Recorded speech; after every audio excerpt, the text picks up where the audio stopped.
தமிழகத்தில் ஜூன் 18ஆம் தேதி காலை 10 மணிக்கு கவர்னர் அர்லேக்கர் உரையுடன் சட்டசபை கூடும் என சபாநாயகர் அறிவித்துள்ளார். அமைச்சர்கள் யாரும் தவறு செய்யக்கூடாது என்றும் தவறு செய்பவர்கள் மீது உடனுக்குடன் கடுமையான நடவடிக்கை எடுக்கப்படும் என்றும் அமைச்சரவை கூட்டத்தில் முதல்வர் விஜய் எச்சரித்துள்ளார்.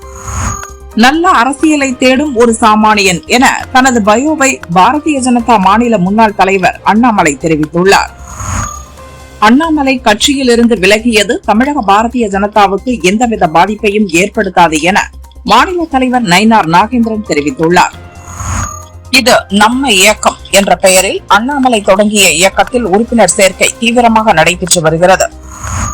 உலக சுற்றுச்சூழல் தினத்தையொட்டி மரக்கன்றுகளை நட்டு நீரை சிக்கனமாக பயன்படுத்தி நெகிழி பயன்பாட்டை குறைத்து இயற்கை வளங்களையும் சுற்றுச்சூழலையும் பாதுகாக்க உறுதி ஏற்போம் என முதல்வர் விஜய் வலியுறுத்தியுள்ளார்.